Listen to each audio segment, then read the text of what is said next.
Welcome to our midweek pause for May 27th, 2020. You may not recognize my voice, but this is Wanda, Sauley, Fennell, your minister of music. The reason you aren't seeing my face today is that since I fell in March, face first onto a street, I've been having problems with my left eye, having a large number of floaters.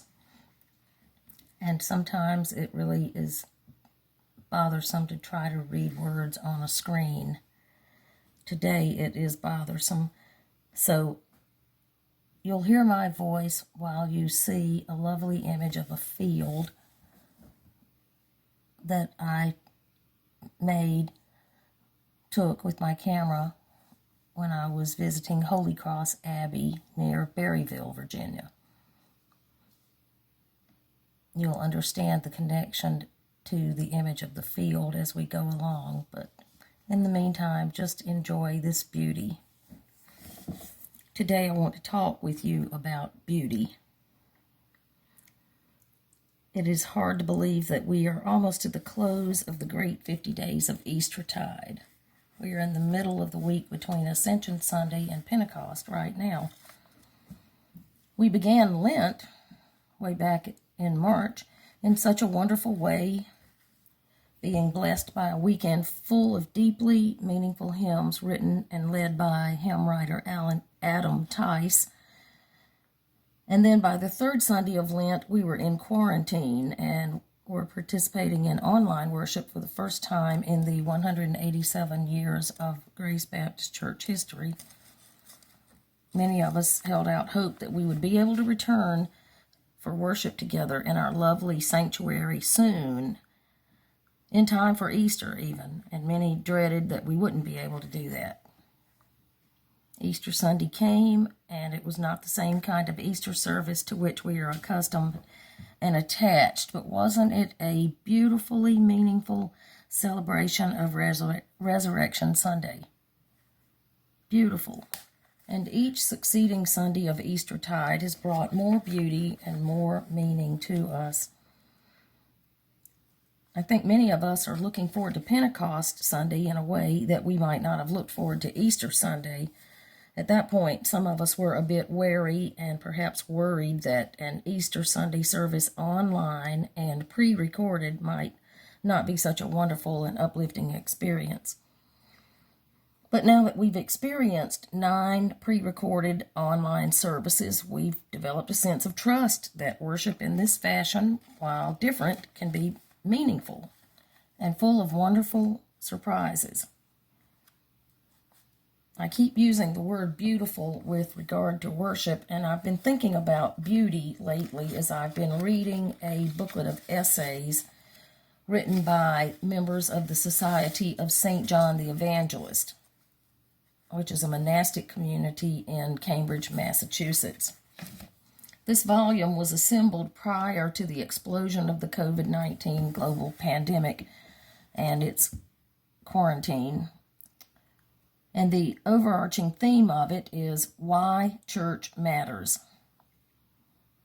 The brothers could not have selected a better theme for what we've been experiencing. We certainly have been realizing in new ways why church matters. We already knew that church mattered, but perhaps we know that a little more fully now. The first essay in Why Church Matters is titled Beauty, the Beauty of Holiness and the Holiness of Beauty. Brother Curtis Almquist writes, "Beauty is not a veneer. Beauty is not entertainment, nor a lovely distraction, nor the domain of the privileged. Beauty is essential for life. Beauty is of the essence of God. The psalmist says, 'Worship the Lord in the beauty of holiness.' The worship life of the church is infused and informed by beauty mediated through all of our senses, what we see, hear, feel, taste, and smell. Beauty speaks to and through our senses and transfigures our minds, because beauty is magnificently ordered.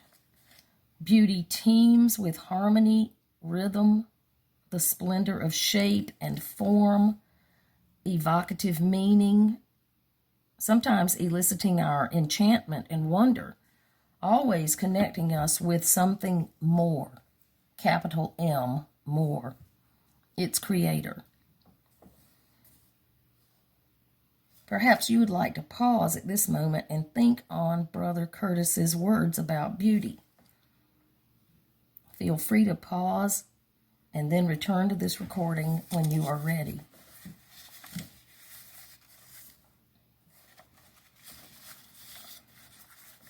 I think one reason that our online pre-recorded worship services have been so meaningful is that they have been filled with beauty. In his essay on beauty, Brother Curtis continued, "How splendid it is to order our prayer and worship with a generous splay of beauty. Beauty is not functional. Beauty is redolent and transformative. Beauty is worthy of our attention as we order both our corporate and personal prayer. Beauty may be a very large instrument in our lifelong conversion to Christ." Again, feel free to pause and think about those words.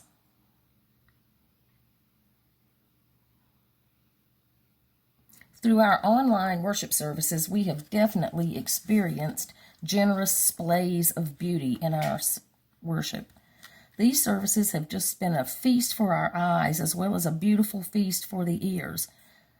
Take a moment here and recall some of the beauty you have seen or heard in worship recently, and thank God for that beauty.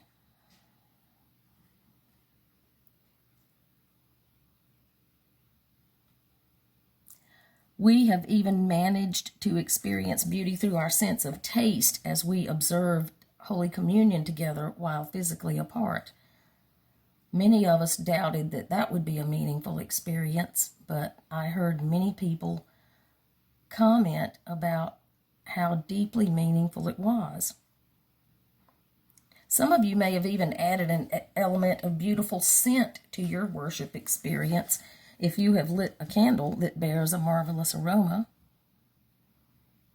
All of this beauty that we have seen, heard, tasted, and smelled is not mere window dressing.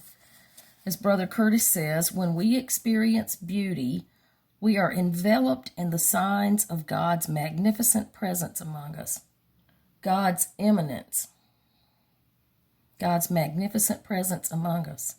Simultaneously, we are pointed onward to the attraction of God's glory or God's transcendence, God from whom and in whom all has been created.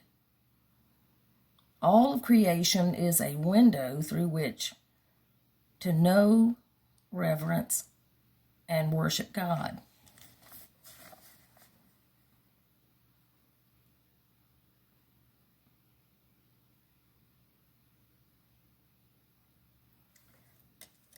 Perhaps the remaining sense, the sense of touch, is what some of us miss the most when we engage in online worship. We can see and hear and taste and smell, but we cannot reach out and greet each other with a handshake or a high five or a hug. We can't pass the peace of Christ by physically touching one another. Some among us yearn deeply for this physical closeness. It isn't quite the same thing, but we can call upon our memories of such experiences and give thanks to God that we were blessed with so many opportunities to express love to each other with a touch. And we can hold on to hope that we will eventually have more opportunities for that.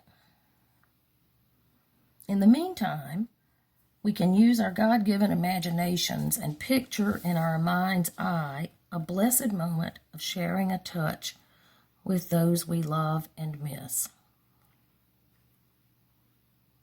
This is another place you may wish to pause and recall those moments and give thanks for them.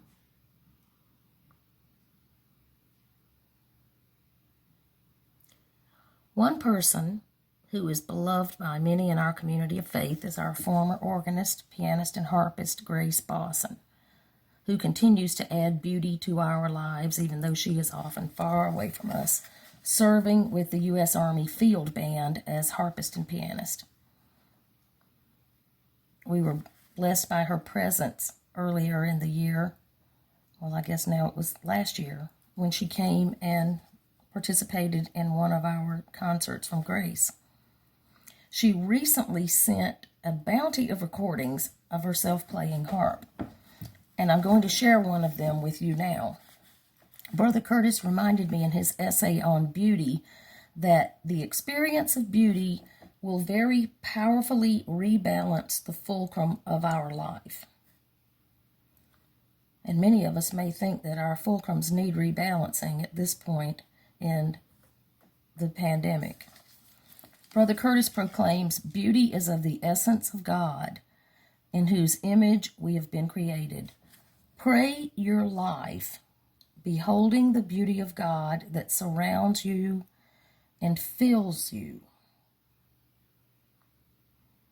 As we listen to Grace play a composition titled In the Fields by Sruel Irving Glick, let us give thanks to God for all the beauty that surrounds us and for this particular beauty that we are able to hear. Perhaps you'd like to close your eyes and just listen to the beauty of the music, or perhaps you would prefer to keep your eyes open and continue gazing upon this photograph of a field at Holy Cross Abbey. Perhaps you'd like to reorient your seat towards something of beauty in your home or outside your window. You might think of the title of the composition, In the Fields, and picture a field. You might consider that this short composition is taken from a larger work titled King David Sonata, and think about David, who played the harp. Perhaps you might meditate upon the words of Psalm 23, here taken from the Inclusive Bible. Yahweh, you are my shepherd. I want nothing more. You let me lie down in green meadows. You lead me beside restful waters. You refresh my soul. You guide me to lush pastures for the sake of your name. Even if I am surrounded by shadows of death, I fear no danger, for you are with me. Your rod and your staff, they give me courage. You spread a table for me in the presence of my enemies, and you anoint my head with oil.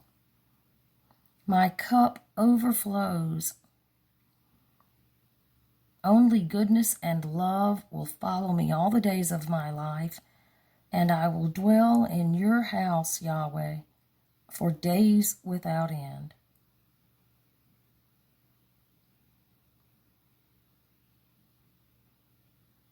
Hear what the Spirit is saying to the church.